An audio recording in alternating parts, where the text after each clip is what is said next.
Hello, my loves, and welcome back to another episode of Native Growth, the podcast where we audit our everyday habits, beliefs, and energies so we can better understand ourselves to intentionally create a life of love, peace, and joy one day at a time. I'm Lauren, and I'm so grateful that you are here joining me today from wherever you are in time or space, since neither truly exist. This is episode 13, and I'm calling it Should I Stay or Should I Go? Yes, it is a play on the song title, the famous song title that you've heard of, because today's episode is really all about knowing the difference between when it is that you need to change something internally, change your perspective, versus when you need to change where you are, just completely change your circumstance, and in that you might need to truly leave something behind and reach for something better. In today's episode, we're also going to talk about the idea that your energy is currency, and it's actually a super valuable currency. And we're going to talk about how to invest that currency wisely. We're also going to talk about the one key thing that you need to do to get the best possible outcome when you're in a situation where there's kind of this crossroads of, do I need to change something inside of me, or do I just need to change where I'm at right now? And then as we kind of go along, I'll share a couple of my own stories with you, and then some pretty major life updates that we have going on over here as well. All right, so we'll go ahead and get started. Um, and this whole episode really was inspired by, I guess I would say, not just the fact that there has been a lot of people going there have been, let's get the grammar right there, Lauren. There have been a lot of people experiencing a lot of pretty big changes lately, but I think it's also sometimes more about the way that we go about change, right? Because, like, we all get irritated sometimes at a certain life situation. We get annoyed, discontented, sometimes we even get really fed up, right? And I think a lot of times we can relate to this feeling when it comes to our jobs, right? We get really like, man, I just want to quit this job like right this second, right? But sometimes we can feel that way about certain relationships we have, right? Like, we probably all have that one person. Let's be honest. We all have that one person where we're like, why do I even keep entertaining this relationship? um, but it can also be about other things too, definitely, right? Like, I'm always talking about these different aspects of our lives, our finances, our physical body, our spiritual health, all of these things, right? And it can also definitely just be in relation to the state of our life in general. We might just generally be unhappy, generally discontented, right? And so it's kind of a call back to the last episode that where we talked about, sometimes we get in these situations where we are just, again, like, we're just super discontented, we're super annoyed or irritated, we're fed up, and in these situations where we just generally have this feeling about this overarching area of our life. So again, I mean, if you think about your job, for example, maybe you've been at work for a couple of hours and you're like, man, I already like need a break. I need a breather. And you go to the break room and you're just thinking to yourself, like, man, I would literally rather be anywhere else in the world right now. Or, I would rather be doing anything else right now. Or maybe you're with that one person and you're like, I would super rather be by myself. I would rather be alone right now, right? Or I would rather be with anybody else right now, right? So, um, in these situations, um, it's always so interesting to me because when we kind of like rewind the tape and think about when you started that situation in the first place, right? When you started that job initially, when you got into that relationship initially, when whatever it is, right? Like, when it first started, it seemed like it was all well and good. It was all great. You didn't feel the discontentment that you feel now, right? You were actually probably pretty excited about it, right? You're excited to make this new connection. You're excited at new opportunities. You're excited to kind of see how things might unfold. You're maybe hoping or expecting that something about that situation, the job or the relationship or whatever it is eventually, you know, hopefully sooner than later, but eventually going to lead somehow, some way to kind of like some bigger and better things. Maybe it's going to lead to a more deeper connection, or, hopefully it will lead to a very pleasant situation that feels very mutually beneficial for everyone involved and something that will last a very long time, right? Like we get all excited in the beginning when these things happen, and then over time things happen. Things happen, that's life, it just is, right? And those feelings of happiness and excitement and opportunity, they obviously start to fade away. And as they do, then obviously we start to have more of those adverse feelings start to kind of settle in, right? The irritation, the annoyance, the dread, right? Like the thing that you once used to be excited about is now a thing that you absolutely dread. It's a thing that you probably try to avoid. You try to really not think a whole lot about it. And yet, for most of us, even though we know it's like the thing that we dread, and we don't even want to think about it and we try to avoid it, we still keep letting it happen. Right? Like, we still keep the door open to that relationship. We still keep seeing that person and allowing that relationship to go on. We keep entertaining them with phone calls and text messages and visits and so on. We get up in the morning and we keep going to that job. As irritated and annoyed as we are, we keep getting up in the morning and going to that job. Maybe you keep just in general, again, this can be in relation to, as I said before, just a general discontentment or unhappiness with life. So it could just be that you just keep doing all of the same things that you've done for the last however many years, even though you kind of know somewhere deeper inside of you that if nothing changes, nothing changes. Right? So I think it's interesting to see, for me, interesting, like not in a happy way, but just interesting, that that people seem to house this non-conscious thought process that things may just like magically sort themselves out eventually. One day.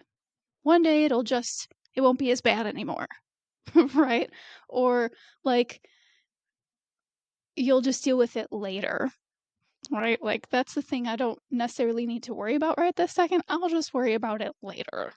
And yet meanwhile, you're just living day after day with that same annoyance, that same dread, that same um knot in your stomach, probably, that same heaviness on your heart, probably, right?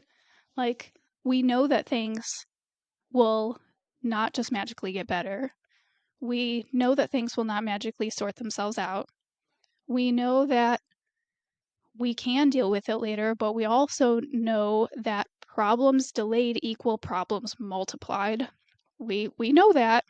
I don't really think that I'm truly telling you anything you don't already know, because if you're alive and you're listening to this, you probably have at least a handful of examples in your own life where, because you didn't just nip something in the bud and deal with it sooner, that problem got bigger over time and it got harder to deal with, right? The relationship, the longer you let it go on, the harder it is to confront that person, because they're thinking probably that nothing is really all that bad. They probably don't even know that you're housing these feelings of like, oh, you're that person in my life, right? Like they don't even know that. And so meanwhile, you're carrying on this perception for them that everything's fine and it totally isn't, right? And I know that I've certainly had it for maybe not as many like personal relationships, but I've definitely had it with jobs in my life where like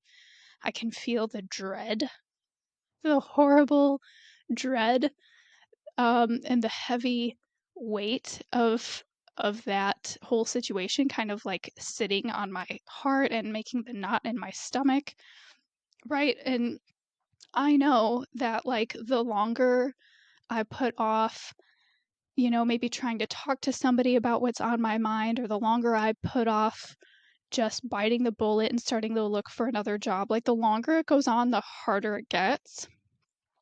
Always. Always. We know this, and yet we do it anyway. Right?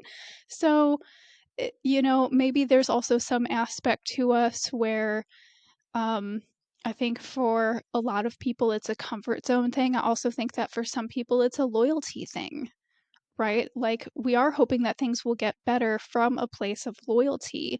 And for some of us, we're hoping that things get better from a place of comfort zone. We don't like change. Remember I said that in the last episode. We are coded for change and we're not at the same time. And so it's change, especially big change, right? Changing careers, breaking up with a partner that you've been with for a number of years. Maybe you're engaged, maybe you're married already, like whatever that situation is, the longer it goes on, the harder it is to deal with, right? Conflict delayed is conflict multiplied.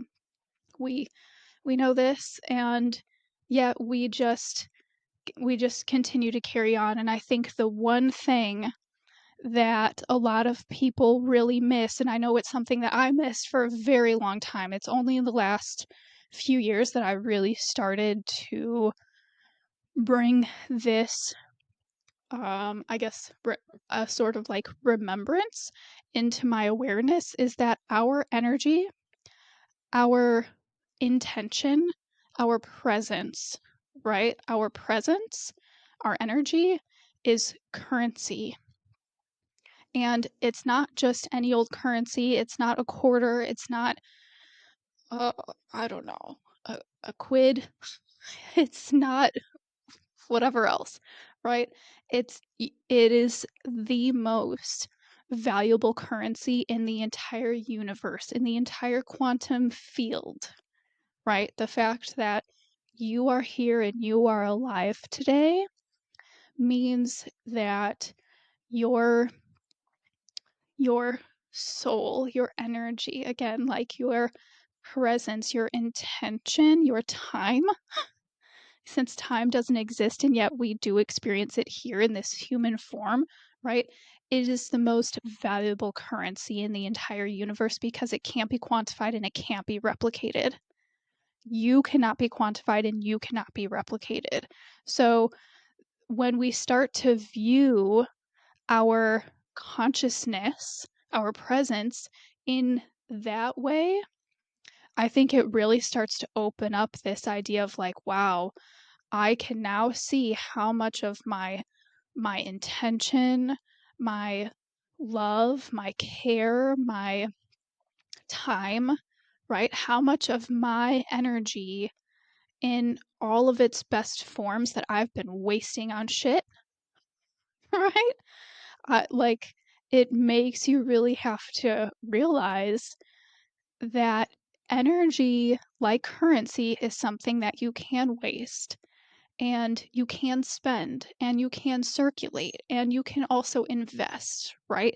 You can think of it just like money, even though, like I said, it's not something you can quantify, but you can think of it in the same terms, right? So it definitely begs our awareness to consider what we have been wasting our energetic currency on, and where we maybe thought that we were investing it, right? Like again, when we step into a new job, a new relationship, maybe we move to a new city, whatever it is, like we're all excited, we're looking forward to new opportunity, we're looking for some level of expansion, right? We're looking for things to get bigger and better over human time. And then when it doesn't, we don't really stop the train of life and go, oh, I thought this was going to be a really good investment of my energy and my time and my presence and my joy and all of the things that I am and have to offer right here. But it turns out that it's not, and I'm getting zero return on my investment, right? And if we don't stop and realize that we're not getting a return on our investment, and yet we keep pumping the machine of life, right? Like you keep feeding the machine with quarters, right? If you keep feeding the machine of life with with your time and your presence and your consciousness, you're still not getting anything out. Guess what? That shit is gone, right? Like you can't exactly go back in time and be like, oh well, I need that back now, right? Because the truth of the matter is that on any given day and in any given hour, in any given moment, we are always choosing what we are spending our energetic currency on, right? And so we could be better at being more aware of a concept I called if then, right? If I am recording a podcast right now, inherently I am not spending time with my husband or my dog or going for a hike, right? Then inherently I'm not doing anything else, right? If I'm going to a job every day, every week, 40 plus hours a week, to be exact, to be more exact. If I'm going to a job that I hate and I dread and it weighs so heavily on me, and I feel like I'm suffocating in this job, in this relationship, in this situation, right? Day in and day out, then I keep choosing that, right? If I'm going to this job I hate, then I am choosing not to go to a job that I love. If I'm choosing to spend time with the person that just, you know, it's like you makes you want to pull your hair out, then I'm not spending time with someone who makes me feel uplifted and light and reminds me of my potential energy, right? If you are doing one thing in a block of time, inherently you are not doing something else in a block of time, in that same block of time, I should say, right? So,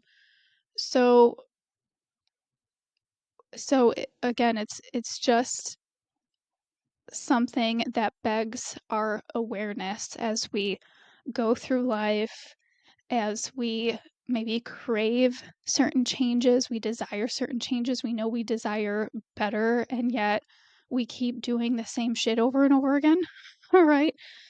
Like so many people, they just spend and spend and spend their energy and their love and their presence and their times on all kinds of shit that actually only feeds into their lack of fulfillment, their lack of joy and happiness in life, and especially in certain areas of life. So again, when you think about your relationships and your job, like I think that those are the two biggest areas of life that I tend to talk about here, because those are the two areas of life where the vast majority of our energy and our intention goes, right? If you're not at work, you're probably at home and or you're with your family. There are certainly lots of families who are very busy and it's like, okay, I'm getting home from work, I'm picking up my kid from school, and then we're going to soccer practice. So well, maybe you're not literally home, but you know what I'm trying to say, right? Like that those are the two areas of life that take up the most time and space, and yet those are the two areas that seem to get the least amount of our focus and intention, unfortunately, right? And a lot of times what happens as a result, as these situations continue to grow more and more uncomfortable and more un I don't want to say unnoticed, but like the intention of it gets bypassed, right? Like we keep trying to avoid it, and yet the tension there keeps building and building. So unfortunately what happens a lot of times is like people won't confront the elephant in the room until the pot is boiling over and the lid is blowing off, and then it's like, okay, well now we have no choice but to do something. Now we have no choice but to make a change, but to address what happened. And yet, even still, I think a lot of what happens next is just for the sheer concept of I can't take it anymore, so I'm going to do something else. And yet, not enough reflection has happened on what it is that made the situation so uncomfortable in the first place and what caused, the pot of water to go from room temperature or cool and relaxing even maybe to simmering to a little bubble to a rolling boil, right? And so then we're not even taking the time necessarily to like learn into what happened so we can avoid that same discomfort, that same explosion again in the future. But it doesn't always have to go that way, right? Like this is the whole point of this episode, is to say that yes, in life, there are definitely times where it's got to be like, hey, this is a situation that I do not want to be a part of anymore, right? I'm done. I'm checking out, right? But I think that what I don't think, I know that what I have also heard a lot, and I know I've done it myself too, is sometimes we think that things are like worse than they really are, and we just don't know because, again, we haven't taken the time or given it the intention that it needs to be like, okay, like what is truly wrong here, right? So I've come up with just like a short list of questions that is really helpful to ask yourself when you're like, okay, is it my perspective that needs to change, or do I need to leave this behind? Right? Do I stay or do I go? Right? So I think it's important that we first start by looking at whatever that situation is, the job, the relationship, whatever, and we kind of go, okay, what parts of this am I actually really grateful for? What parts of this would I not change? Right? Like what would I want to keep about this situation? What kind of am I grateful for? What parts of this brings me some level of joy? Right? And then you can go a little bit farther extreme on that end and say like, well, what parts of this would I absolutely not trade anything in the world for? Right? Um and then kind of going next step, Um, what parts could I potentially have some level or sphere of influence over, right? Like, is there someone that you can um, talk to, have a good conversation with, to just address, what some of your discomforts are, what some of your concerns are? Could you potentially create a change to make the situation or the condition, the current condition or environment or whatever it is, could you create a change in order to make that situation better at all? And and I think that this is a place where people maybe do a lot of times have some level of um, consciousness about this question in particular, and yet they very often think that it's just impossible. And I get that I mean, again, like I've worked in plenty enough jobs, and some of them were big in corporate, and there's just not a lot you can do in some certain situations. But a lot of people don't even try, so before you just be like, nope, there's nothing I can do, I really encourage you to try, but I also really encourage you to try from a place of, okay, if I can change something about this, um, what would I want to change and why? What does that mean for me and what does that mean for other people involved? As someone who is very service oriented and very, kind of like nurturing is my nature, right? Like I tend to have been in situations where I've thought like, well, this the way that this policy within this company really sucks because it affects these people on this level and then it trickles down like this and it trickles down like this and it trickles down like this and so then everybody gets fucked over by this thing, right? Like and so so then the trick kind of becomes like, okay, that makes me mad, but I don't want to talk to this person in a way where I'm mad. I want to talk to the person in a way like I'm mad because I care, right? So I want to talk to this person like, hey, I care about the people and I care about this company and its mission. And here's why I think we need to rework this thing, right? Like chances are if you're thinking it, you're not the only one in especially in a career type situation, and chances are it's been brought up before, right? So I just want to first of all encourage you to know that you're probably not alone in whatever it is that you're thinking about in that way, but also to encourage you to really come from a place of love and caring and to just try. Just try. Just see if you can have some potential to create a positive change. Okay. And then kind of next above and beyond that is, okay, so I've got this situation. Maybe there's not really anything I can do to change anything within it, but what percentage of this, if I had to give it a percentage, what percentage is really that horrible versus what percentage is actually really pretty good and I'm grateful for, right? Because when we're so heated, we were like, it's all bad. It's horrible. I gotta quit right now. Like, it seems way worse than it is, and it seems like um the zone of horribleness is way bigger than it actually is, probably, right? So these are just some questions that you can ask to like bring the perspective into more of like a reality for you, right?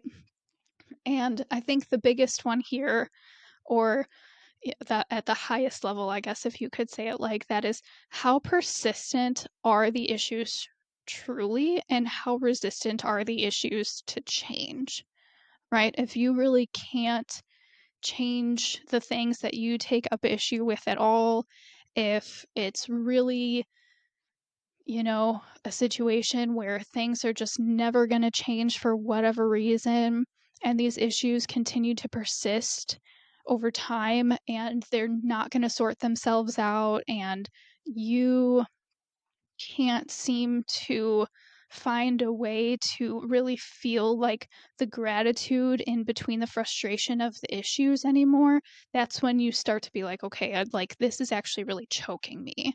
It's cutting off my potential. I feel like I can't breathe here. This is very stifling, right? Like at some point you recognize that you've hit that limit. And again, the trick here I think is to keep things in such a perspective that you can recognize, okay, this is what I'm feeling in my body and in my mind and in my heart about this situation, and I know that I just can't change it and I can't feel any better about it, and no one is willing to meet me in the middle, and so we can't all find some way to make this mutually beneficial, right? And so then it's like, okay, so what is an alternative situation? What alternative situation is possible for you, and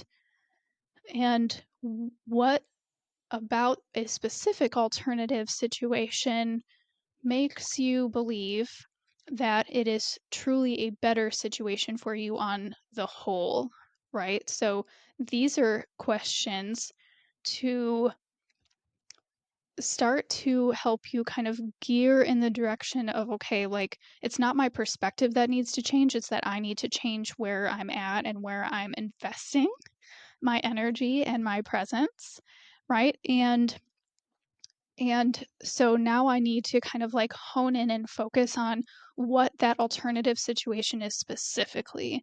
Again, a relationship, job, community, city you live in, how you do your finances, like, and, in any situation that it is, right?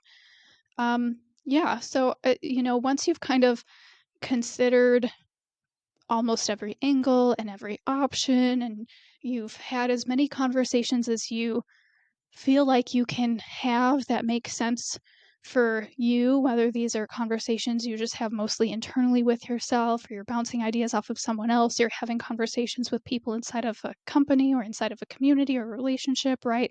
You've maybe talked to other people that might be involved in like a secondary way, perhaps, right?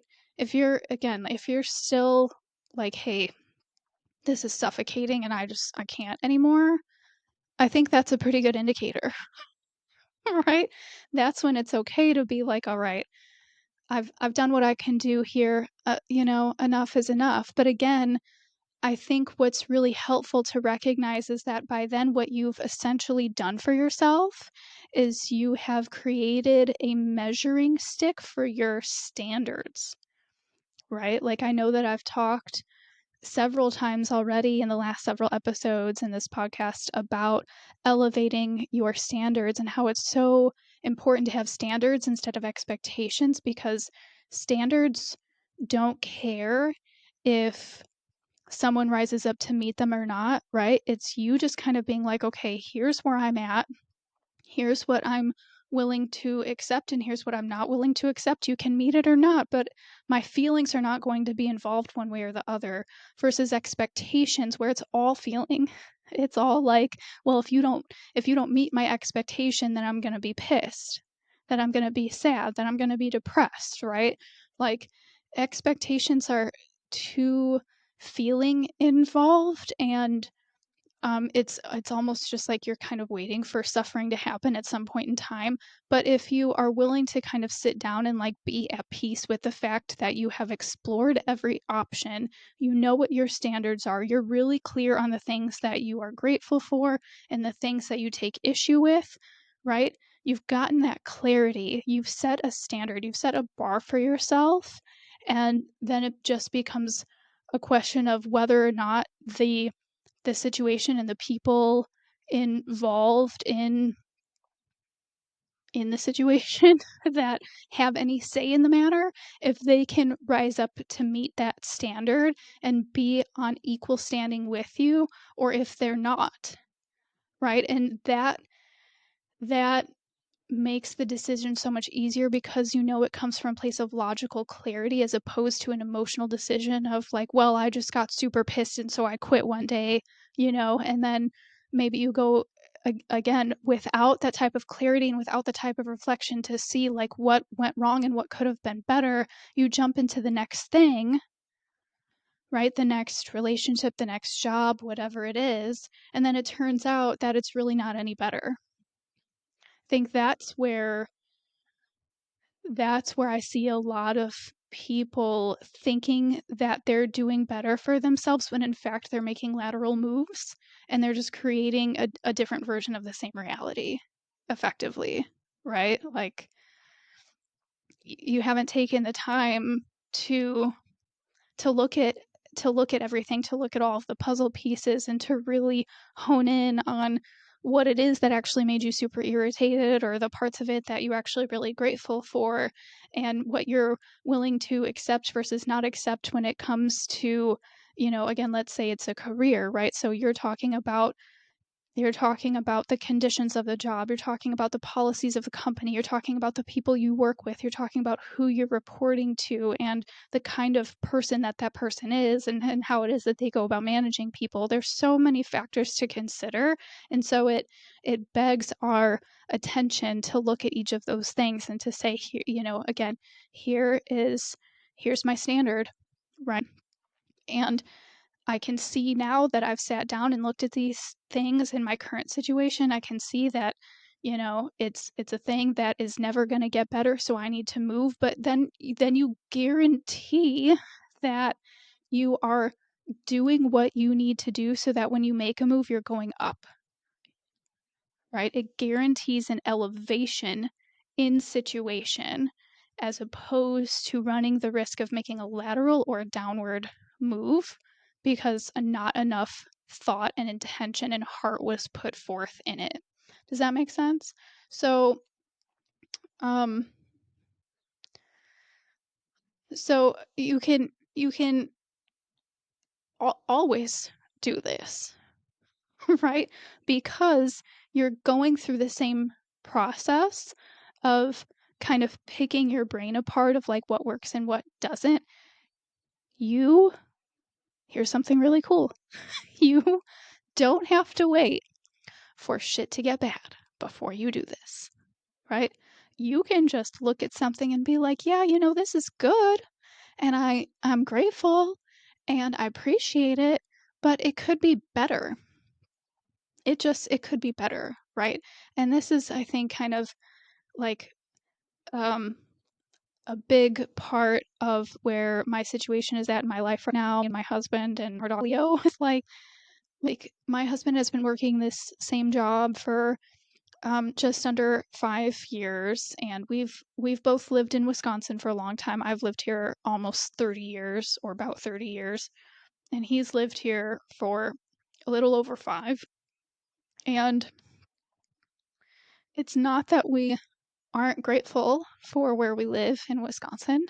It's not that we're you know, unhappy with our friend groups or anything like that. It is simply the situation that we feel like there is a place out there, both in climate and in community, that potentially could be better for us. This is good and we're grateful, and there are lots of things about it here that we love, but we're like, there's a song by Johnny Diaz called Breathe, and somewhere kind of in the middle of it, he says, let your weary spirit rest, lay down what's good, find what's best.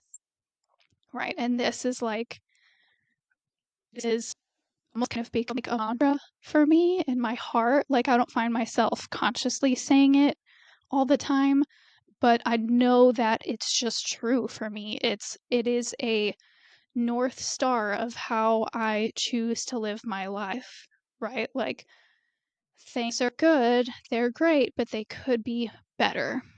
And when you know that things can be better, you don't have to wait for your current situation to get worse before you decide you're actually going to reach for whatever that better thing is. And so there's like a short little process I want to share with you that I think you're going to find as a general practice outside of, the process I've already shared with you. And part of it is something I actually learned when I was training in martial arts. I dual trained in Kung Fu and Tai Chi for a very long time, like 12 years ish. and and even when I decided to leave like the traditional training, obviously Tai Chi was something I carried with me, continued to carry with me, and I continued to teach. I've been teaching it for at least, I don't know, God, close to like 8 of those years that I've been practicing on and off. I've been teaching Tai Chi for almost 8 years. So anyway, one of the kind of like mantras, the big mantras that we would say is visualize, focus, execute, right? But I want to back up like one step before the visualize part, and that is to decide, to have resolve. Whatever it is that you decide you're doing, whether you resolve that you just need to kind of like change your perspective about the way that things are actually are, or whether you decide that you really just need to change where you are, right? Whatever you decide to do, just decide. Have resolve. And then visualize, right? What the best outcome is. Focus on that best outcome. Focus on not only what that best outcome will look like for you, but for everyone involved, and what that higher version of yourself looks like also, right? And then execute, then go take action. And this is another thing that I talked about in the last episode here is it's all good and it's wonderful. It is a huge and very powerful practice, especially in terms of reaching for something bigger and better and manifesting that into your life, is to really get clear on the visualization of what that looks like and what that feels like. Feeling into it is the really powerful part, right? But you also have to have some level of execution. You can't just, again, it's no different than waiting for the bad situation to get better and just like, oh, I'll deal with it later. Oh, it'll resolve itself. It won't. It won't. The universe always has your back, but the universe will have your back in a way that feels like it is so much more powerful and potent and kind of really give you that pump draft that you need to get from point A to point B a little bit faster than you would have otherwise, when you simply make the resolve that you're going to do something and you take action in that direction. That's all you need to do. You don't need to worry about how, you don't need to worry about when. You just need to worry about where you're going and why you're going there. The feelings behind the actions, and the actions that you're taking to keep in alignment with the feeling, with the desired result. And do that, and it's magic. That's where you start to see the total magic, the total transformation of life. Okay? So it's already been 40 minutes, so I'm gonna be done with that. I think that pretty much covers everything that I wanted to say today. I hope that it was really helpful for you. Kind of going back to that whole Tai Chi thing. I didn't realize until like this last Monday. I didn't realize until like partway through the day that YouTube actually locks the ability to go live until you have at least 50 subscribers. So I will continue absolutely to post some Tai Chi videos for you. It is an incredibly powerful and beautiful and wonderful practice that helps to clear mental emotional clutter, to regulate the nervous system, to reduce stress while increasing energy, to help you to have like a very connected and deep, intimate relationship with yourself and your life, so that everything you do starts to become so much more mindful and intentional, and you truly start to live and create from a place of love and from peace. Right? Like I said, I've been training in it for over 12 years. I've been teaching it for over 8. Um, it's something that has helped me so immensely in so many areas of my life, and I just can't not share it with you. So I will continue to make some videos for you and post them every Monday so you can start some of these really great practices for yourself.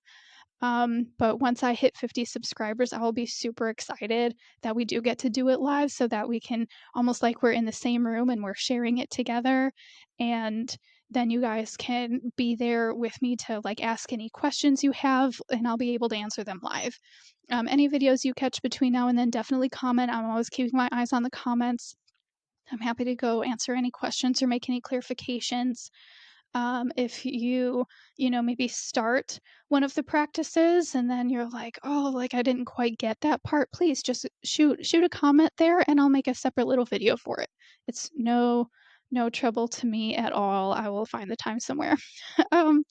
So thank you so much for joining me today. Thank you so much for nurturing and nourishing your heart and your soul with me today.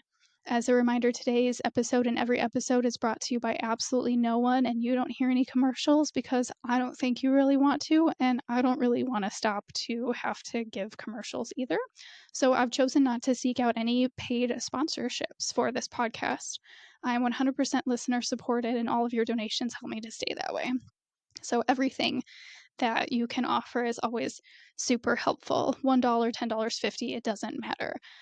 It's your 2 cents, and it's greatly appreciated so that I can keep doing what I'm doing and keep bringing these offerings to you. So there's a link in the show notes for you for that. There's also links if you'd like to email me or shoot me a DM on Instagram. And if you haven't already, please make sure that you do subscribe and share this podcast and go subscribe to my YouTube channel so that together we can raise the vibration and the consciousness of the universe one soul at a time. And always remember, you're meant for more. It's coded within you, your native growth. Thank you so much. I love you. Have a great weekend. Mwah.